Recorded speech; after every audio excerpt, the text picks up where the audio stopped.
Hi everybody, I'm Gary Chavez and I'm here with Carl Klutzke. We're here at Protospiel Indianapolis 2018 and Carl is the organizer of this event today. How's it going, Carl? Great. Great. So what have we got in store for this weekend? How many designers, how many playtesters do we got here? We have somewhere, last I checked, I think there's around 40 designers. Okay. Maybe more than that. Mm-hmm.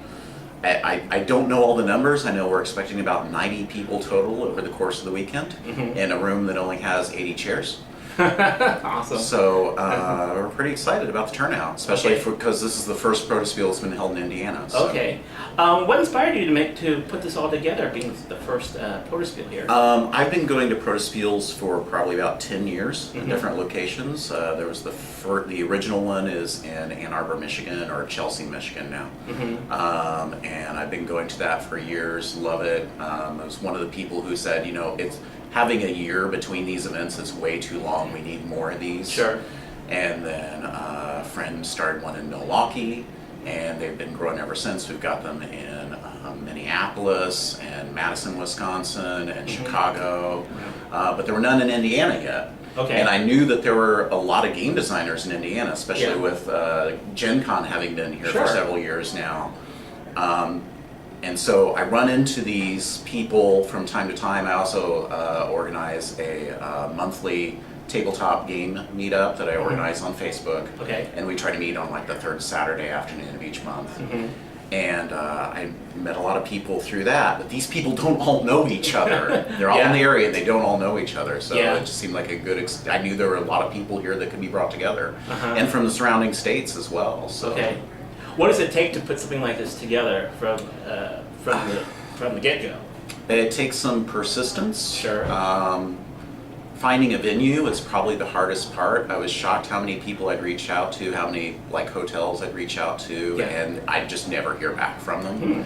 So it's like, I guess maybe we didn't have enough people I was told them we were looking for in the 75 to 100 range, and they didn't feel like that was their highest priority was to fill rooms that only held that many people. Oh, wow. So, so that takes a little doing, and finding a place you can afford with the badge prices that you want to charge is a little tricky. The other thing is there's just a lot of just little loose details to keep track of. And so you have to have some means of organizing all that information and keeping a checklist. It helps to have a really supportive spouse who's very encouraging. It's always helpful. Yes. No matter what you do. Yes. It helps having gone to a lot of these Protospiels before and knowing how they work and knowing what to expect.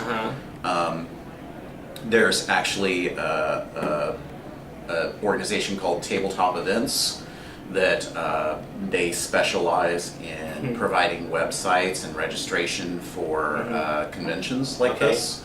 And so using their services was a huge help. Okay. So that way, my only website I had to set up was the website they had set up there. I got the Protospiel Indy domain. Okay. They have it redirected to our page on their site. Okay. So we go there directly. And people can do all the registration there. They take care of all of the credit card charges for people to buy their registration. And it just deposits funds into our accounts to pay for things. So that's a big help too. Okay. And they also have a lot of advice on setting up the event. Things like box of miscellaneous supplies that you're going to want. Okay. Here's standard policies that we suggest that you make available to people, saying these are the rules that you should follow if you're going to attend. Things that you're not going to think of on your own the first time you do this, but they've helped so many other people get started with this that it's a really good checklist of stuff to go through. So if the new designer is just starting their game, how can Protospiel help the new designer? What can it give them? A couple of great things about Protospiels is it's the opportunity to learn. Well, the main great thing is the opportunity to learn from other designers. Okay. There's a number of other game design conferences out there, like Unpubs. They're really more oriented towards trying to sell your game design or get it published or pitch it to the public and see how the public reacts to it. And that's great. Those serve a great useful function. But what I like about Protospiels is it's more of a design conference. Uh-huh. So you're meeting other designers and you're learning from each other. Okay. So you see other people's new designs, you play test them, you see what they've done that could have gone better, you listen to other people's feedback, and you learn from all that going on. You learn while you're telling them things like, this didn't quite work for me, what if we tried this? And then of course when you get your own design on the table and you get the feedback from other people, you're learning even more. Mm-hmm. Okay, great. And so it really doesn't matter at an event like this what stage your prototype is in, as long as it's playable, and frankly, even if it's not playable, you can get it on the table and show it to people and say, this is what I'm trying to accomplish with this. It's not quite ready to play yet, but can we talk about it and see where I should head with it?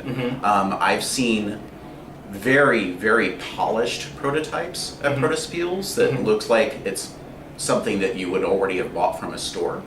And I've also seen things that were scrawled with pencil on index cards. And I've seen some great games like that.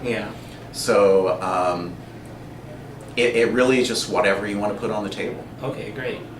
Where do you see Protospiel Indianapolis going the next couple of years or even 5 years down the line? I really have no thoughts about anything in the future beyond this weekend. Okay. Because I've been planning this actually for 2 years. I really wanted to start it last year. Okay. But we had a wedding this time of year off in another part of the country, and my wife told me, it's like, no, you're not doing that this year. It's like, okay, we'll put it off one more year. Okay. I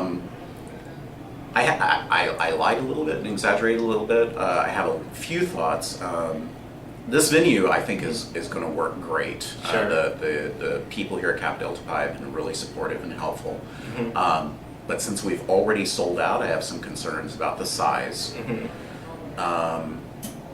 But we have an idea for another location next year that we're going to check out. Okay. That might be a bit bigger.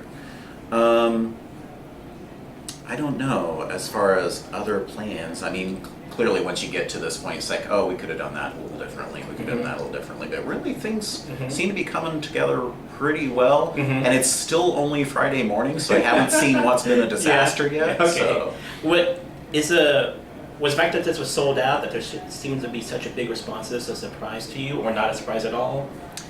Or a pleasant surprise? It's funny because if you'd asked me early in the process, I would have told you, well, of course we'll get like 100 people. And then you open registration and nobody responds.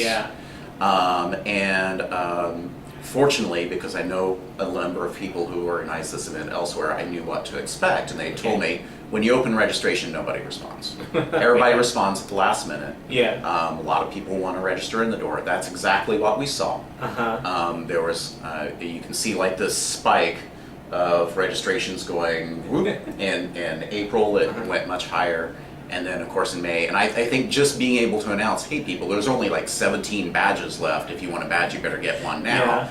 Then of course, like boom, they're all gone. I think it sold out in a couple hours after you announced that. Right. So, and actually the trick at that point was being able to know, it's like, when do I hit the button to turn off registration so we don't sell too many? So, I lost track of the question that you were asking. Well, looking at the future, were you surprised by the response? So if you'd asked me a year ago, I would have said no. We'll fill up a space with 100 people. If you'd asked me 3 months ago, I'm like, oh man, I don't know. You know, as long as we have enough people to cover the cost of renting the venue, I'll be happy. But you know, we've done that, and we've got enough that we could get a few refreshments for people. So we try not to go overboard with that, because we've seen in the past at other events that people don't want that so much. People come to this event and they'll say, I want to play games. I want to get my game test and I want to play games. Don't distract me with things like offering me food. So we provide them with coffee, because people need coffee. And that's kind of it. Okay. If anyone wants to know more about Protospiel Indy, and maybe even in the future, is there a website that they can go to? Protospiel Indy, protospiel-indy.org is our URL. Right now it just redirects you to the tabletop events site for Protospiel Indy 2018. Okay. We'll get that set up sometime after this event to prepare for next year.